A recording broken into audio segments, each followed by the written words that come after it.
As you know, you all have to accept that.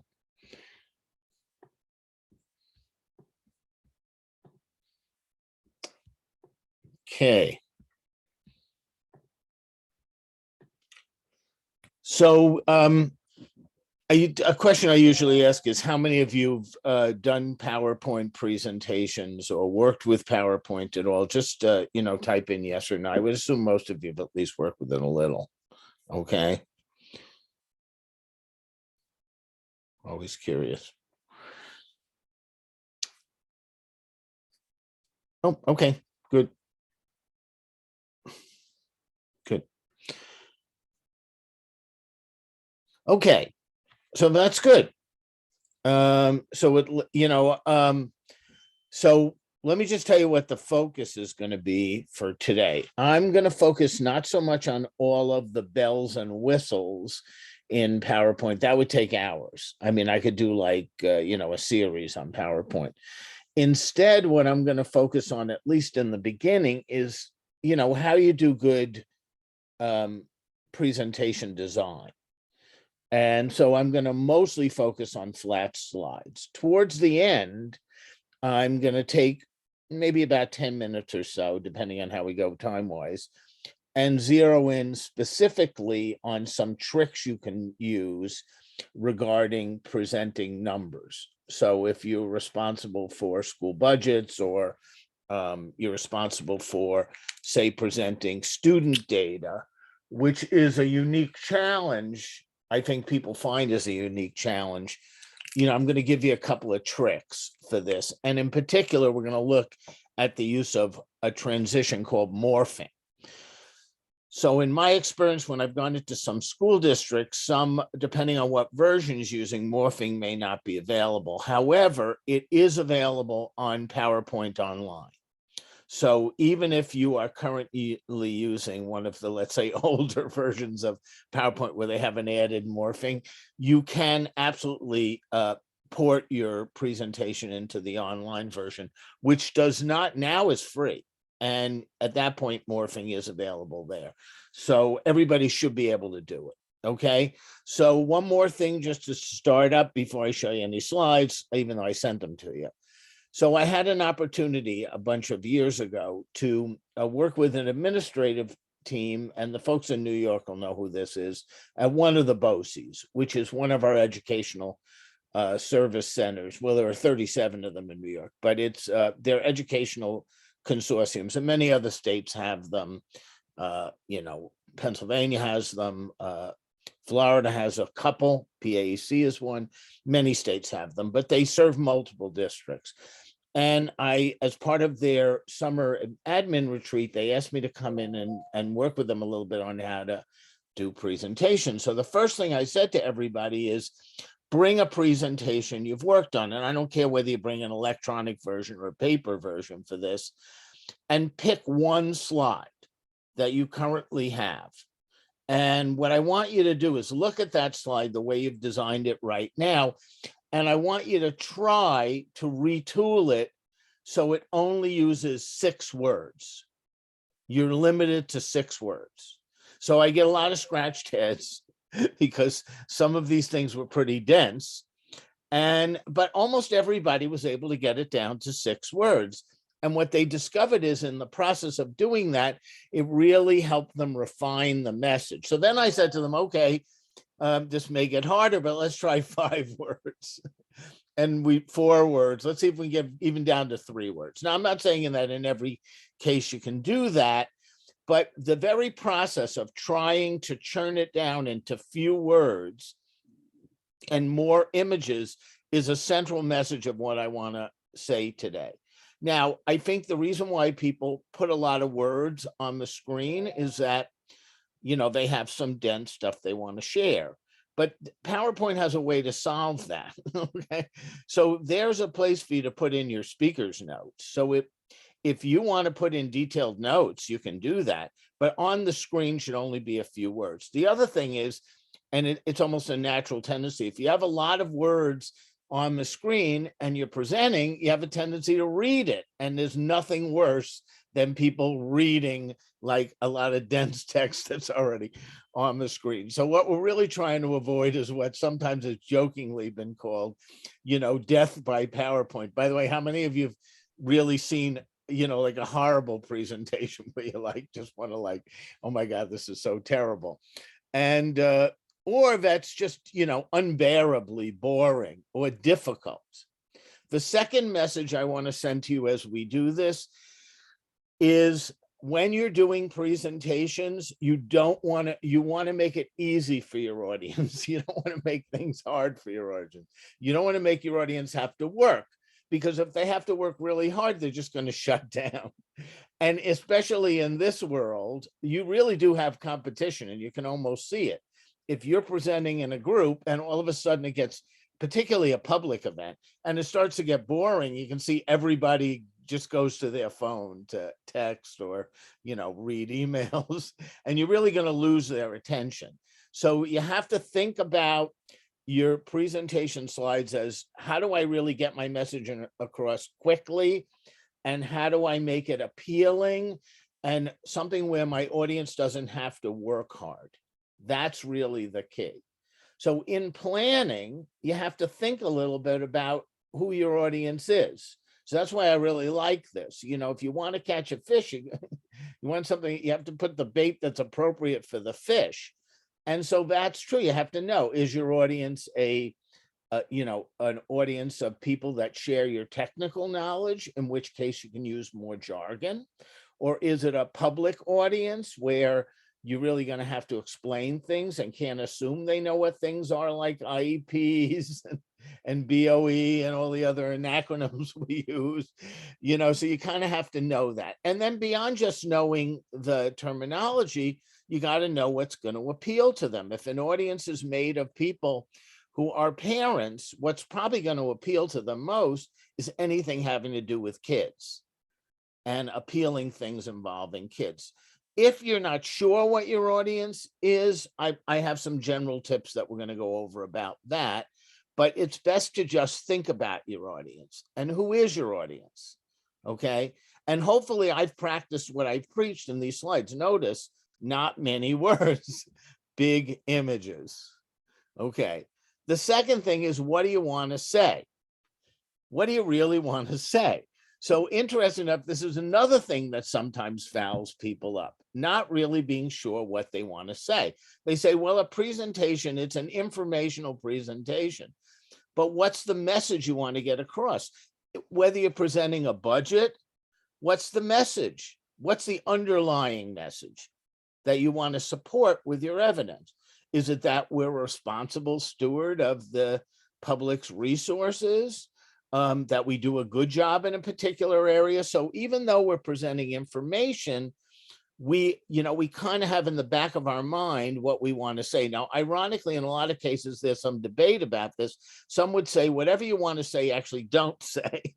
You support it and you kind of get to it. Others will say, just upfront, tell them, this is what I want to say. But we have to think about that, because as we're doing the design, we have to choose what we're going to focus on. Okay. So one of the things that I find a challenge with PowerPoint, and I do a lot of presentations, some of them are more trainings than presentations, but PowerPoint is linear, and that creates its own unique challenges. So what do I mean by linear? You go from one slide to the other, and that actually is a challenge. A lot of people spend a lot of time, fretting over what order their slides should be in, or what should go where.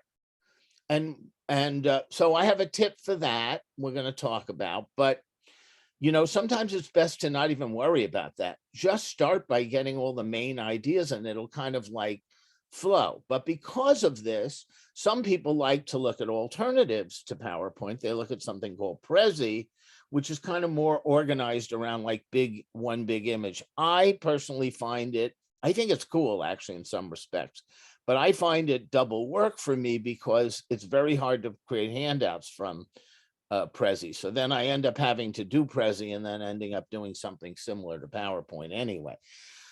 but Prezi is intriguing.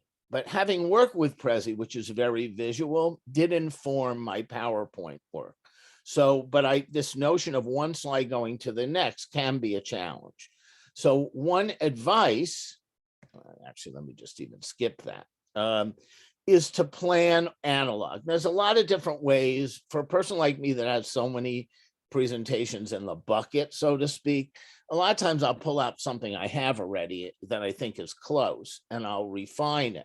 But if I were really starting from scratch, I really like this idea of not doing it at all on the computer to start with. So what you want to do is start with those Post-it pads that you've seen with the little 3-inch Post-its. And you can use your desk, or if you have a whiteboard, or just any place you can lay it. And on each one of the Post-its, put a main idea that you want to say in your presentation. And then once you've actually had all of those, try to organize them. See if there's some natural order that comes of that. And once you have that, then you can start to go to creating the slides that will support that, either with evidence or with an image that will reinforce that message. How many of you like that idea? That just the idea of planning low tech, so to speak, by just having a set of Post-its. Now, the reason why I like them is, they don't stick, so you can just move it around and put them where you want. And I just think it's a really good way to start, okay? So if you're going to do there's a limit to what you can do in a presentation too. I often think and ask people, you have all these things you want to support, but are there two key messages, two takeaways that you want, your one or two takeaways that you want people to come away from your presentations about? And a lot of times, in my opinion, they have to do with reinforcing trust and confidence in us. So if we're doing a presentation on a program, we're trying to reinforce the notion this is a good program, and it's a good thing, it's worth the effort, or it's being effective. Or even if it's a plan, even something like a construction plan, this is why we're doing it, and this is what we're hoping we're going to see as a takeaway when it's all done. So to have some of those in the back of your mind, that can kind of help you avoid what I call like the stuff that doesn't belong in your presentation, that's just like extraneous, that doesn't support this. So sometimes when I do this part, people, like scratch their head and they go, what are you talking about, Jeff? Okay. But I think the best presentations tell a story. They craft a story. Okay. And all stories have something in common. They have a beginning, a middle, and an end. So you want to take your audience from the beginning to the middle to the end. So let me give you some hypotheticals, so this doesn't just sound, silly. Okay. So let's say that I'm doing a construction project in my schools, or a bond. So the beginning might be where we were 20 years ago in terms of what schools looked like, in terms of physical plant. The middle could be where we are now. And the end, is where we're hoping to be at the end of this project. Same thing could be an instructional area. What were our practices 10 or 15 years ago? What are we currently doing? And what are we hoping we're moving towards in the future? So we want to create some sort of a historical perspective. This is where it was, this is where we want to go. How many of you like that idea just conceptually, that you want to almost think of it where you're going from beginning to middle and end, like once upon a time it used to be, and then here's where we are. Okay.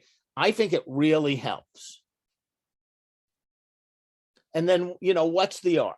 That's basically it. Really great stories are emotional. And I'm the first one to admit there really are, at the risk of generalizing too much, because this is a generalization, I think that people fit into two basic categories in how they react to information. Some react to an emotional message. And this has to do with personality type. They react, they have to be inspired. Others, give me the data. I want the facts, the figures, the data. And you have to recognize that within your audience, you're going to have both, you likely to have both kinds of people. You're going to have the people that if you just give them the data, they're boring. And you're going to have the other people who, if you only try to inspire, they're going to say, for lack of a better word, oh, this is BS. Give me the facts. PowerPoint and lends itself better to the emotional message than the data, because if you throw a lot of data up, it can get kind of boring. One thing that I want to remind people, and I'll do it later in the presentation again, is PowerPoint's only one mechanism. You can have handouts that have all the data and emphasize in the presentation just a few key figures, key pieces of data. If you try to throw all the data up, it's terrible. Some of the worst presentations I've ever had is somebody takes a spreadsheet that you could barely read, even if it's up close, and they throw it up on the screen and no one can read it. You know, you need binoculars to read it. So we really need to think about that when you're doing any presentation, there's could be the handout, and there's the slides. And the presentation is not just the slides, it's all three together. Do you follow? So I've often said to people, if you have folks in the audience who really want all the data, have it on a table, give it to them, but don't put all the data in your slides, all of it. Keep just the key pieces of data. And I'm going to show you how to do that. One more thing I want to point out, and I've already said it, but I'll probably repeat myself, is I think faces are really important for presentations. And I'll let you in on one of my tips. I try to collect pictures of people's faces in various forms of emotion. Concerned. I don't like, well, sometimes when I'm doing one on upset and angry people, I have angry people, but concerned, confused, excited, and because I can really use them in a lot of different circumstances, because I'm trying to make my presentations emotional. I also find that if you're doing presentations in schools, faces of kids are just awesome. And people respond very positively to faces of kids, if it's inappropriate to the presentation. It may not always be, but the notion of a lot of faces, I think, really works. The other thing is get to the point. So many presentations, which if they were 15 minutes, they would be wonderful. At an hour, they're horrible. Okay, so tighter is more important. Shorter is important. And I find the people that don't do this, it's because they're really unfocused. I remember a wonderful quote, okay, which I think is very telling, okay? So Woodrow Wilson, he was asked, how long does it take to do a 2-minute speech, to prepare a 2-minute speech? And he said, hours. So the person who asked the question was a reporter, said, if it takes hours to do a 2-minute speech, how long does it take to do an hour speech? I said, I can do that in a minute or two. Okay. Now, at first that may not really make sense, but it doesn't a lot. When you have an hour, you can meander, you go all over the place. You'll finally get to what you want to say. If you only have a few minutes, every word counts. Every, phrase counts. That's why I've always admired short story writers, because they work in a very tight medium. Okay. And so every word counts. And it's the same thing with a good presentation. You really want it. It should be short. It doesn't have to be 2 minutes, but an hour-long presentation, never going to work in. And the longest presentation I think works for the public is maybe 10 minutes. Okay. And that means that every slide has to count. So what I tell people is don't be a presentation pack rat. Sometimes people put everything in because they're just not confident. So they just want to make sure they have everything there. They're almost in effect hiding behind their presentation. Too many slides, too many images, too much of everything. Okay. And remember that the presentation is primarily about you and your slides support it, not the other way around. Okay. So don't hide behind your slides, or just hide behind a lot of stuff. Okay. So I liken this idea. They say whatever message you want to deliver on the slide, the person should be able to pick it up in 3 seconds or less. If it takes them more than 3 seconds to pick it up, they have to work too hard. Okay. And that's something we don't want. I'm going to repeat this over and over again. We don't want to make our audience work hard. We want to make it easy for them. So someone likened a slide, one particular slide in the presentation, to a billboard. So, you're driving down the road. In the beginning, you can't see it. When you finally get to actually see it and read it, there's only really a short time before you pass by, no matter how big it is. Okay. So you got to be able to pick up the message quickly. So I threw one I thought was so cute that just for our times. Okay. But the idea that, this is not going to take a long time for you to get the message. Okay. And that is really important. The 3-second rule. One tip, again, analog tip of whether or not it's readable is print your slides and, tape one to a board, like hopefully with removable tape, and step back 10 feet. If you can't read it, like immediately, it's too small, the writing. Okay. So you want to be bigger and you want images. Okay. And stick to what are really important facts. So here again, few words, big images. So this is a change for me. And by the way, I will tell you, I think all of us were heavily influenced in the new view of presentations by Stephen Jobs. The Apple presentations, they were brilliant. Oftentimes, they only had 1 or 2 words and a gorgeous image. That was the key. And he talked, but the images and the slides were very sparse. Okay. And they tended to cover the screen edge to edge. So what I used to do in the beginning, by the way, when I look at some of my old presentations, I'm horrified. Okay. That's why I go, I can't, when someone asks for something I haven't done for a while and I pull it up, I go, nope, that can't work. I gotta have to fix that. Okay. But a lot of times what I found in some of my early presentations, I had a lot of words on the screen, and then I would throw some piece of clip art or an image on some corner just to kind of put an image in. And that's not the idea that I want to deliver to you. It's the image should fill the screen. In some cases, you can have, as I have here, the words on top. Sometimes I'm actually able to include them right in the image, put like a border in the image, depends on the image, but big edge to edge. Now, sometimes I've been playing around lately. I've been trying to round my edges just to make it look a little prettier, but the notion is large image, few words. Okay, everybody agree with that? This kind of a slide is going to be much more appealing than one that's like full of a lot, that's very wordy. Okay. So this is one of my favorite pictures. I use it all the time about schools with all the people, with so many groups I work with. In fact, I have a client that's based on Long Island. They're an energy management company. So they do retrofitting of like lights and, stuff like that, solar projects. And I was talking to the owner and I was sharing this slide, and I said, I think you should open your presentation with this slide. So she scratched her head at first. She said, we do energy management. I said, yeah, but energy management is really about this. It's about resources.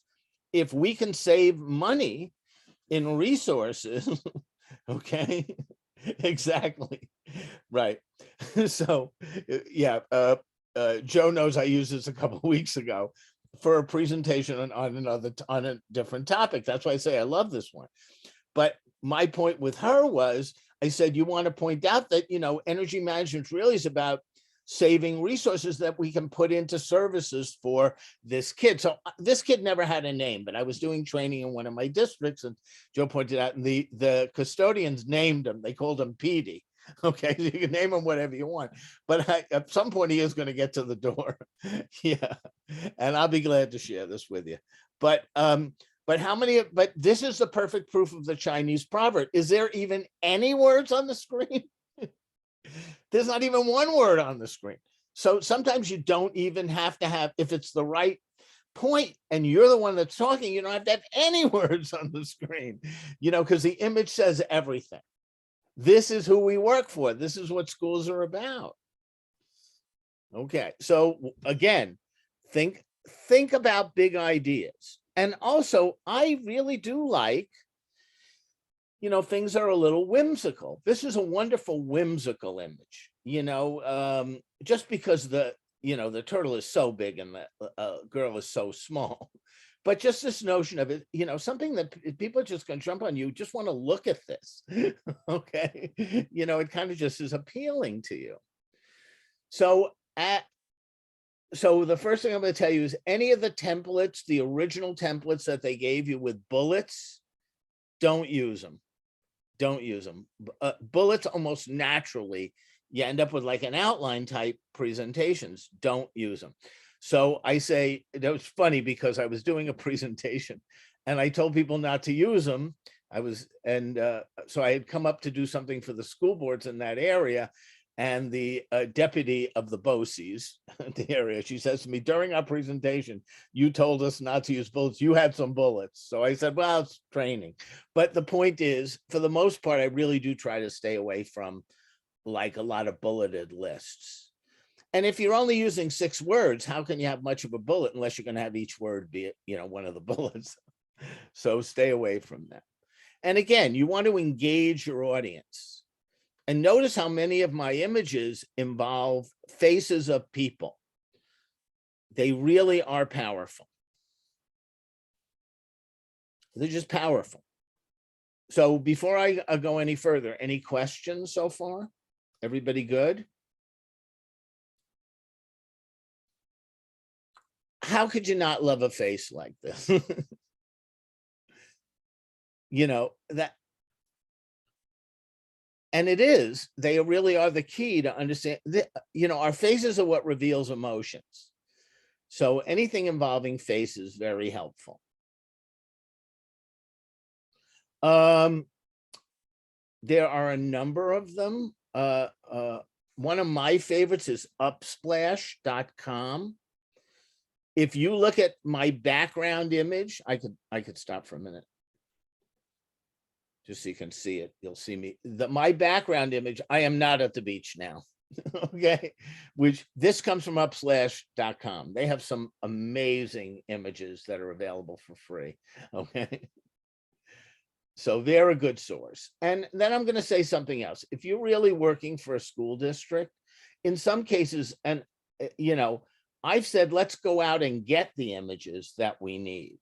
So again, quick story, because I think so. I had a district in Connecticut, and they were going through a challenge many districts go through. They were seeing declining enrollment. Okay. Yeah, I will. I'm going to go over some basics on transitions after I go over all the slides towards the end. I'll give you a little quick lesson on transitions. Okay. In particular, I'm going to show you Morph, but I'll also show you how you can just do a transition for all your slides. Okay. But anyway, so I was at this district, and they were going to do a presentation to the public about their district. They were going through some declining enrollments. They were facing challenges, looking at a number of options. One of the options was actually closing a school. The other was actually creating a magnet school and trying to draw students from the area in, and also trying to recapture some of the kids who had been now going to other districts or into private or parochial schools. And if people want to go to a parochial school for religious reasons, I understand that. But if they were going because they felt the public schools weren't good, we ought to at least try to find, if it's based on misconception, let's try to get them back. So I'm not doing a knock on people making a choice to go to religious school. I'm just saying, if they're going because they feel they don't have confidence in their public schools, I think and it's false.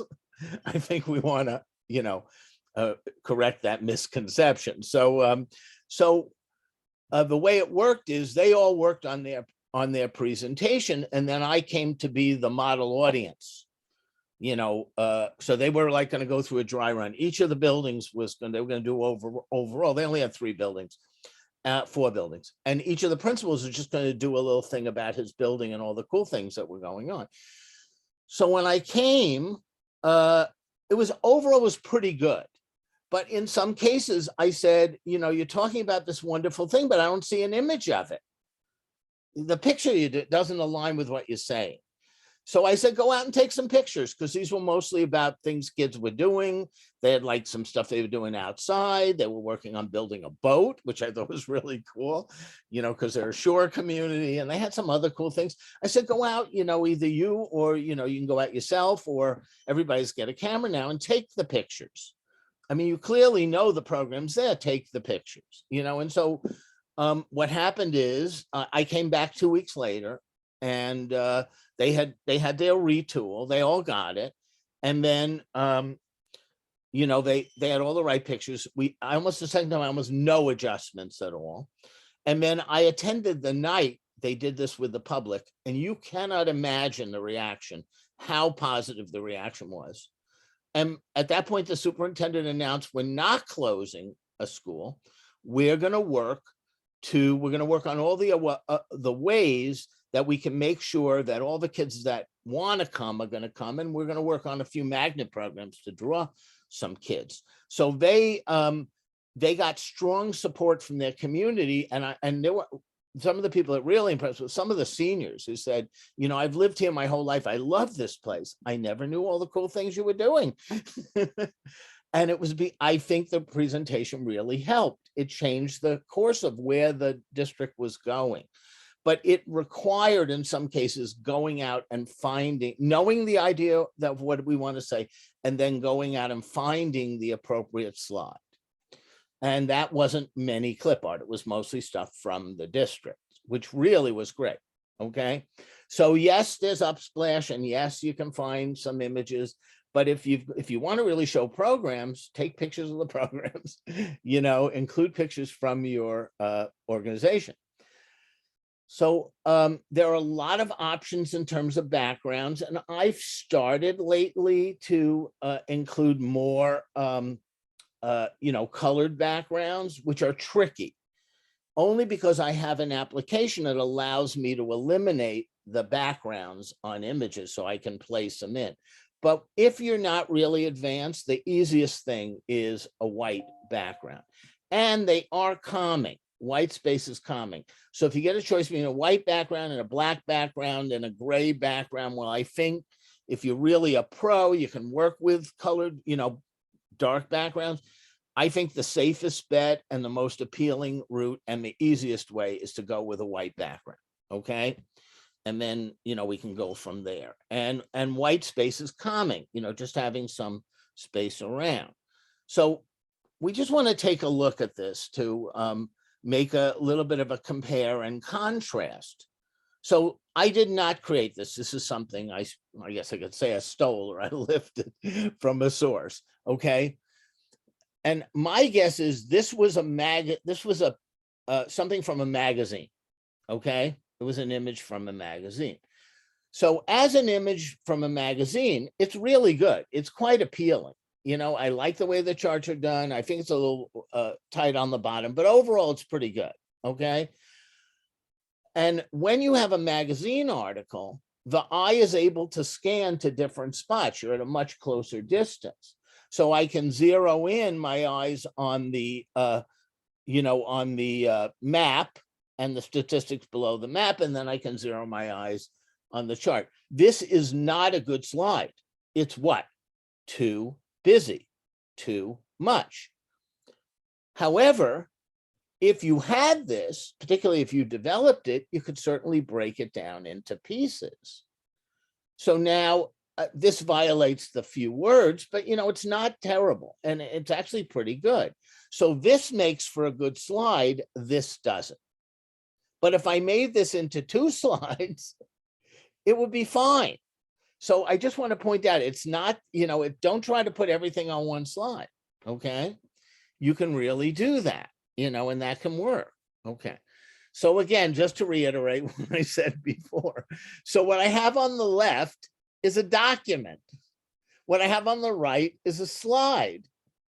I don't have to as a document, this is fine, but it's a terrible slide. Okay. So why do I have to only have a slide? Why can't I have the document? Okay.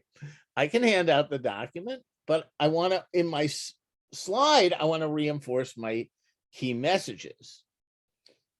And again, here, notice how I said you can have 2 key messages. So there's 2 key messages here, which is what? Good student achievement and low budget, the 2 balances for schools. So, I can get it all in. Okay. All right. So when you're presenting complex data, it's best that you use a chart. Charts are better. Okay. So, oops, what happened there? I messed up. My apologies. Bear with me. I hid the slides because I wanted to wow you, and then I forgot to unhide them. So, my bad. I should have done a run through. Let me see if I did it with any others. So this way I don't have to do it again. I'm just, and by the way, you can hide slides. If you want to do handouts and you have some sort of a wow, you may not want to show all of the supporting slides. So just give me a second and I'll unhide them. So I can give you the full treatment.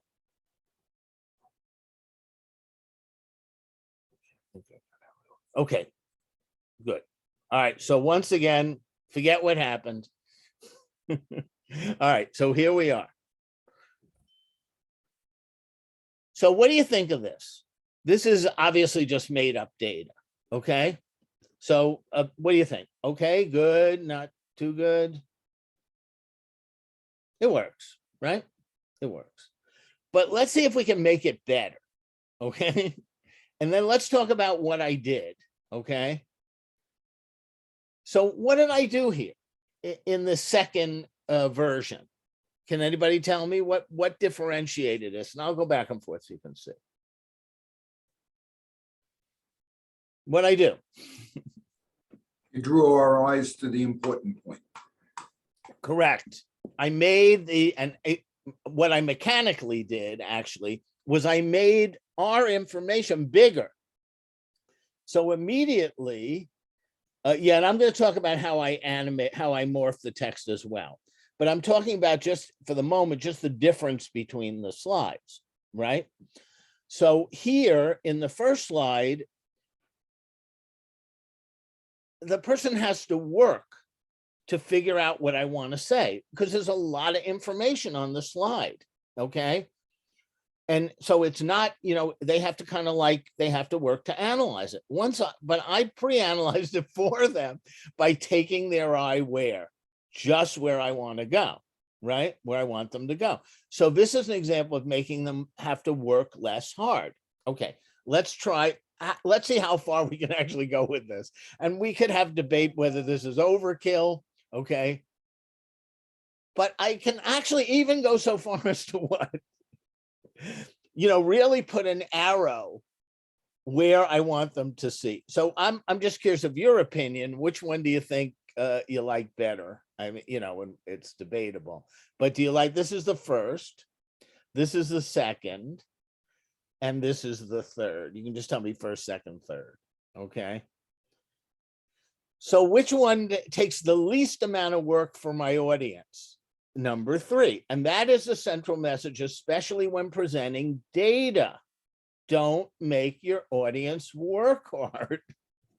Make them have to work less. Okay.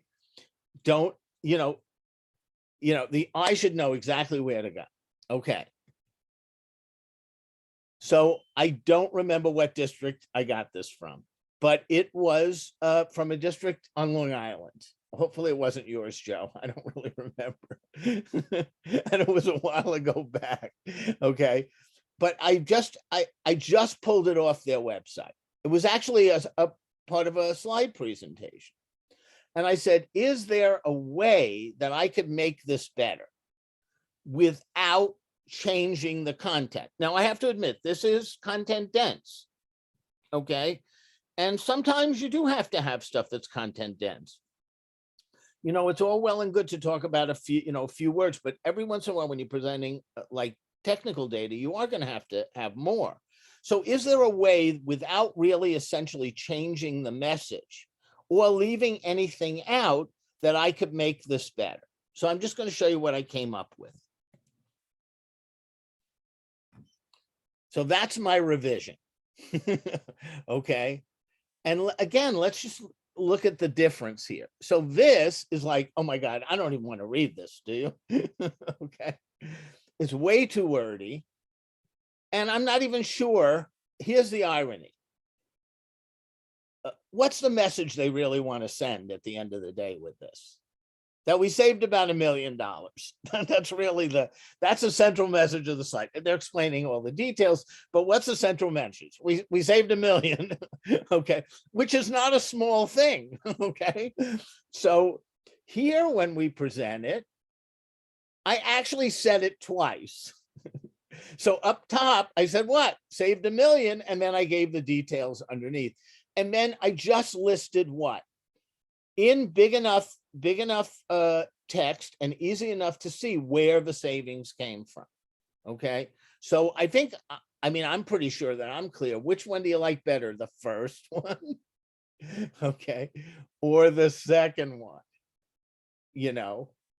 So I just want to point out that it's possible, even if you have very technical data, to present it in a clear way. Now, if you feel that some of the detailed narrative that I have here, which I personally think a lot of it's superfluous anyway, but you certainly could, again, have a handout that has this, but you're going to want this on your screen. Okay.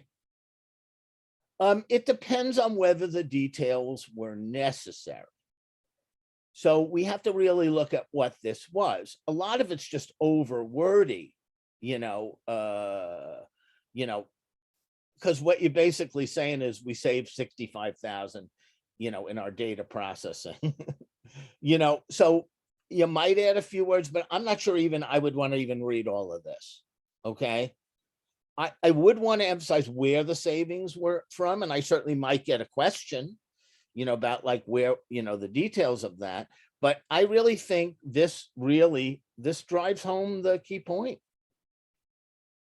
Okay. No, I don't think so. I don't think this, listen, I have a background in accounting. I wouldn't feel demeaned by this slide. Okay. So I do think, as I pointed out in the beginning, you are going to have people that want the details. So if they want a breakdown because there were different budget codes, I can, and I'm to defer to that. I am going to provide the backup detail. I really do believe you need to support it, but I'll have that on a table. I might even say, by the way, if any of you had a chance and you want to look at the details of where the 65 came from, it's, it's in the supporting, it's in the handout on page 6.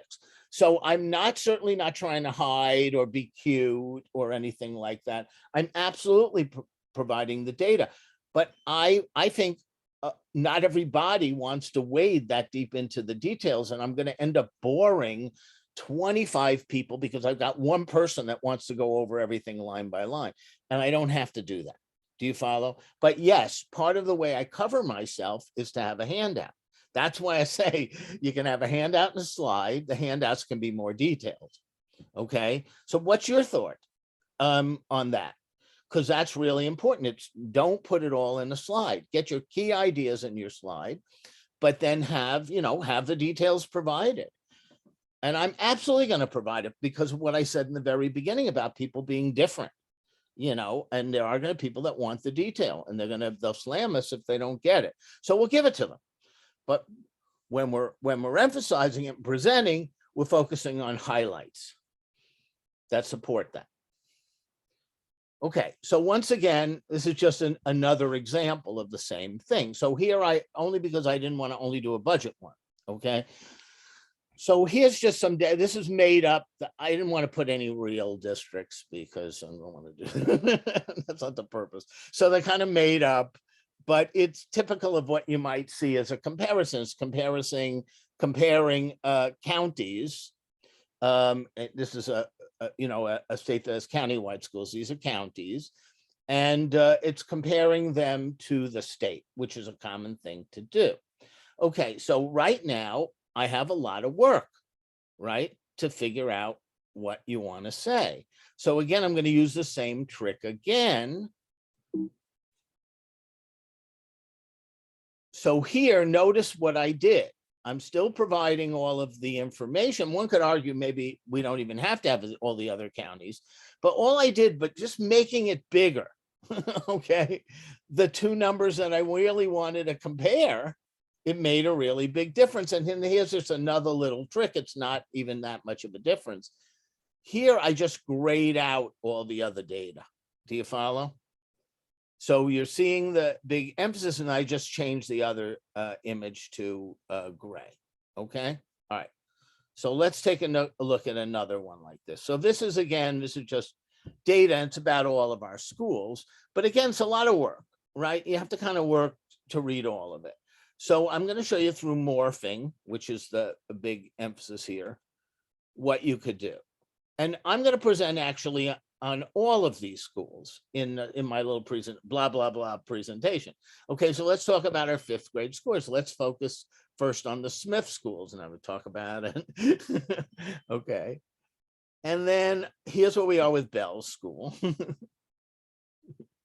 And that's Daniel's school. And then that's Carpenter school.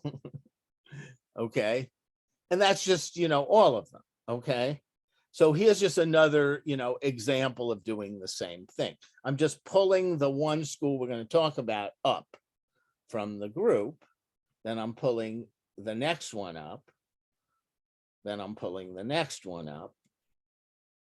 So that's pretty much it. So what did you think? You like those transitions? Pretty good? Okay. If you want to look at some books more on design, I would definitely recommend these two. They're both ebooks. They're cheap. Okay, they're worth the look. Okay, so that was doing the presentation. Let's get into some of the mechanics here and answer the 2 questions that you all asked me about.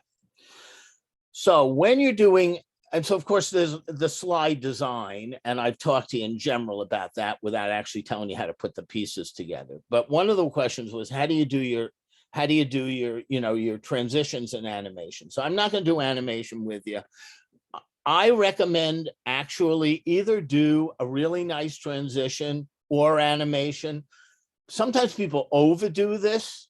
So they've got a transition coming in, then they got animation. And I'm really a fan of either doing one or the other. And I will tell you, transitions are easier because you don't have to figure out how to move all the pieces. And so if you go into PowerPoint and you select transitions, there's a whole bunch of transitions and it shows you what they look like.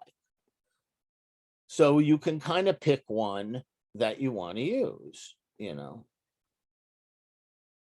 there's like a bunch. Okay. So I'll tell you the ones I use the most because they're actually similar. I really like zoom. The only thing I like to do is slow zoom down. So I like to take it to about 2, okay? Because I think it's going to move at a nicer 2 or even 2.5. And that's especially true if you're presenting online because it takes a little time for your screen to refresh.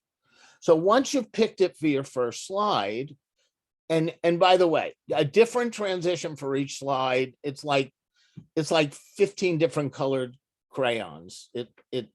I recommend no more than 2, usually just one overall presentation and morph, which I'm going to show you, okay, on certain slides.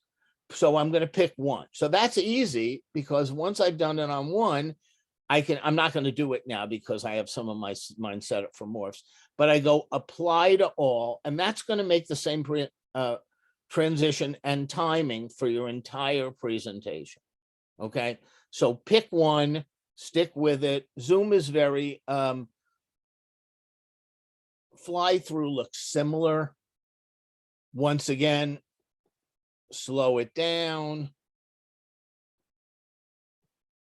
That's fly through. They're very similar. But if you like another one, there's nothing wrong. I mean, some of them I really don't like. I just think that they're way too cute. like this one. But you're welcome to do it if you like it. I think people by about the third slide are going to be, when is this thing going to stop? But there's some others. I mean, like even that one slowed down, not bad. So you know where they are now. Pick what you like. I mean, I think that's fine, and then apply it to all your slides. So now we're going to talk about how Morph works. So in order to have Morph work, you need 2 slides, because you're working off 2 slides. So first, I put a Morph here on this first slide. You see this image in my second slide? I copied it into my first slide over at the side. So right here, I'll see if you can zoom in. Right over here, I've got a copy, I'll even make it bigger, of my second slide. Got it? But it's not even in view. I mean, you can make it so tiny that you really wouldn't even actually see it. And then I could put it behind an image. That would work too. So here I have a Morph.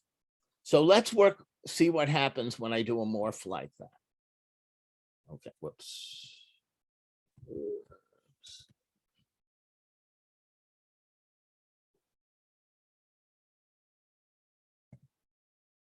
So it just pulls it up. And I could have put it in the middle, it would have just widened up. So that's one use of Morph. Another use of Morph is what I did here. So what I did here was I took the same image, but I only showed a portion of it on the screen. So if you look here, you'll actually see this is the whole, I'll have to widen it. It's the whole of the previous slide. Got it? But I only have this part of it on the screen just by, making it larger. Okay. So this again is a Morph. Got it? That's another use of Morph. You could have a large image, you just zoom it in. These are Morphs because each one of these is exactly the same slide with just a small change. So the transition for this one is Morph. So watch what it looks like. Well, actually, I want to go back to the previous one.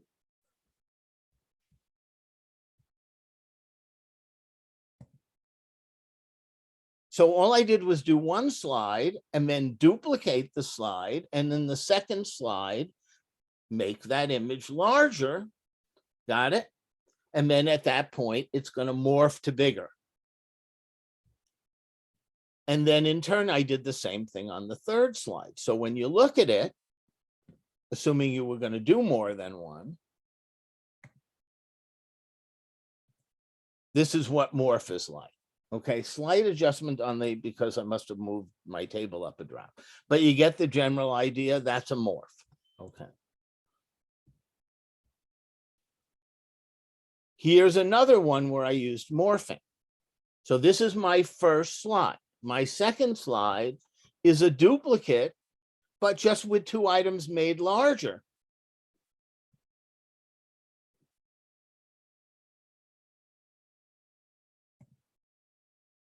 And I do like the way it zooms in, zooms up.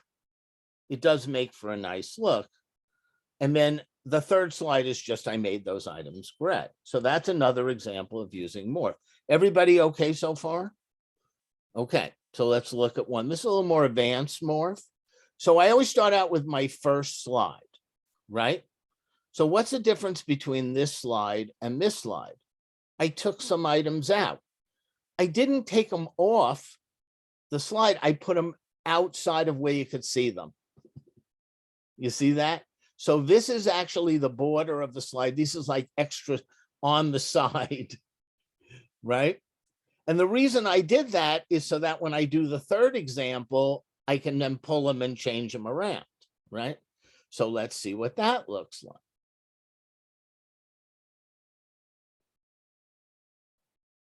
See, so all the other items I just pushed off to the side.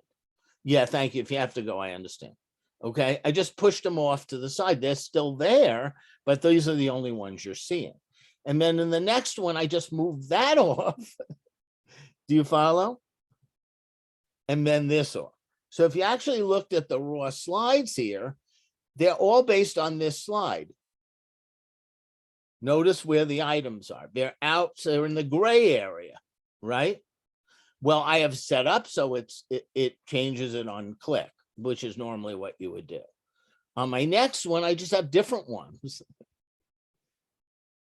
So I like the idea if we're looking at particular details, I can pull them off what's visible. I don't have to shrink them to like tiny. I can just pull them off. And then you're going to get this kind of an effect, which I think is nice. And yes, I'm hitting my mouse. That's what I'm doing. And then I'm just changing the name of the school up top on each slide. Okay, so now let's look at our next example. So here, let's look at our next slide. So what I did here is, it's a little more complicated. I just transparencied out, grayed out, and that's just changing the color of all the other schools, moved the one up and made that bigger for each slide. So here I have nothing outside of the border because I'm going to keep all the items. I'm just going to move one of them up and make it bigger, okay? And then move it back down and make it smaller again. So there's all my data. And so what I did was I moved state district-wide down and I took Carpenter up and made it larger. Just got to remember your font sizes, whatever you pick. And then on the next one, I just did the opposite. I moved that back down and made that one larger. And then I made that one larger. Okay. So they're not terribly difficult, but I think they do create, it's much nicer than just, working from this one slide and saying, let's talk about each one of the schools. When you see a transition where whatever one you're talking about, that's the one that's going to be bigger. But there's nothing crazy or fancy I did here. I kept the box the same. All I did was change the font size, and you can always check what it was. A lot of times when I'm doing it, I'll check, okay, so this was 72, and these are 42. So once I know 72 and 42, I just have to make sure that I am copying it. And I can work from the next slide because, again, I'm not taking any of the information out, Okay, so I'm going to stop.